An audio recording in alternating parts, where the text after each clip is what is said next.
Welcome to the Quran Way. Like, comment, and share this video. Subscribe and journey with us. میرا رب اور اس کی بات پامال، میرا اللہ اور اس کے دین کی دھجیاں بکھیری جا رہی ہوں۔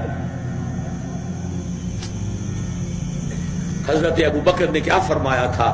ایبدل الدین وانا حی، میرے ہوتے ہوئے ابھی میں زندہ ہوں اور دین میں کوئی تغیر و تبدل آ جائے گا۔ اگر یہ نہیں ہے تو بے غیرتی، حمیت نام تھا جس کا گئی تیمور کے گھر سے، اور اس بے غیرتی اور بے حمیتی کا عالم جو یہ ہے، جو ہمارے دین میں مقام ہے، اس کو سن لیجئے۔ اوحی اللہ عز و جل الی جبرائیل علیہ الصلوۃ والسلام ان اقلب مدینۃ کذا و کذا باہلھا۔ اللہ نے وحی کی حضرت جبرائیل کو علیہ الصلوۃ والسلام، فلاں فلاں بستیوں کو الٹ دو، سدوم اور عمورہ کی بستیوں کی طرح عذاب ہلاکت نازل کر دو۔ قال فقال، حضور فرماتے ہیں کہ حضرت جبرائیل نے عرض کیا، یا رب ان فیہا عبدک فلانا لم یعصک طرفۃ عین، اے اللہ میں اس بستی کو الٹ دوں، اس میں تیرا فلاں بندہ بھی ہے جس نے کبھی پلک جھپکنے جتنی دیر بھی معصیت میں بسر نہیں کی۔ کسی کے ذاتی تقویٰ کے کیا انتہا ہے، ذاتی نیکی کا کیا عالم ہے، کسی کے زہد کی کیا سطح ہے، ذرا غور کیجئے۔ گواہی دینے والے جبرائیل ہیں، کوئی کرائے کے وکیل نہیں ہے اور کوئی پولیس کے ٹاؤٹ نہیں ہے۔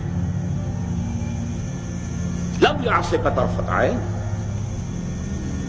قال فقال، حضور فرماتے ہیں اللہ نے ارشاد فرمایا، اقلبھا علیہ وعلیہم، الٹو اس بستی کو، پہلے اس بدبخت پر پھر دوسروں پر۔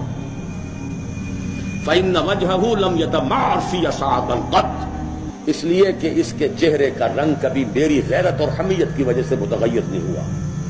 اس کو کسی نے ماں کی گالی دے دی تو پورے جسم کا خون چہرے میں آ گیا، کچھ کر نہ سکا ہو، کانپ تو گیا اپنی جگہ پر۔ اب میرے دین کی دھجیاں بکھرتے ہوئے دیکھتا رہا اور لگا رہا، مست رکھو ذکر و فکر صبح گاہی میں اسے، اور پختہ تر کر دو مزاج خانقاہی میں اسے۔ انہی مسائل میں الجھاؤ۔ سورہ فاتحہ سے پہلے بسم اللہ بھی پڑھنی چاہیے، جہری طور پر کہ نہیں پڑھنی چاہیے۔ 1.5 گھنٹے کی تقریر سننے کے بعد اصل مسئلہ یہ اٹھا، بیڑا یوں ہی تو غرق نہیں ہو گیا ہے۔ جس نے کہا تھا کیا اسے معلوم نہیں اختلافی مسئلہ ہے؟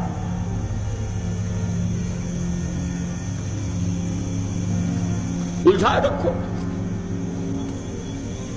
ہے یہی بہتر الہیات میں الجھا رہے، یہ کتاب اللہ کی تعویلات میں الجھا رہے۔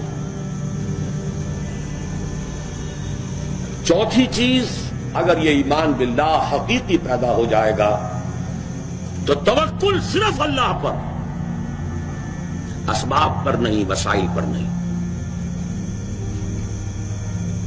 تفویض الامر الی اللہ، وافوض امری الی اللہ ان اللہ بصیر بالعباد، اور راضی برضائے رب۔ اے اللہ میں نے اپنی جان کھپا دی، ابھی تیری مشیت میں نہیں ہے کوئی نتیجہ نکلنا، میں راضی ہوں۔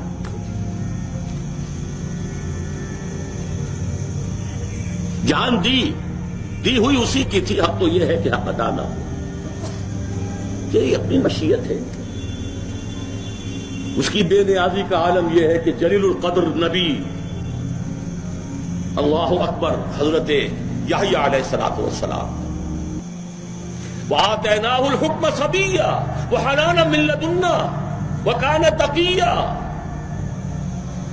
اور ایک رقاصہ کی فرمائش پر گردن اڑا کر دشت میں رکھ کر سر پیش کر دیا،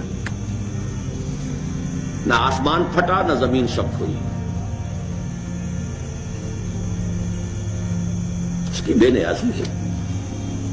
اب کون؟ اپنا فرض ادا کرنا ہے بس، توکل اس پر، تفویض الامر اس کو، اور اس کی رضا پر راضی۔ ہم بھی تسلیم کی خو ڈالیں گے، بے نیازی تیری عادت ہی صحیح۔ 4 چیزیں ہوں گی تو یہ جہاد فی سبیل اللہ ہوگا. اور ابھی صرف ایمان باللہ کی بات ہوئی.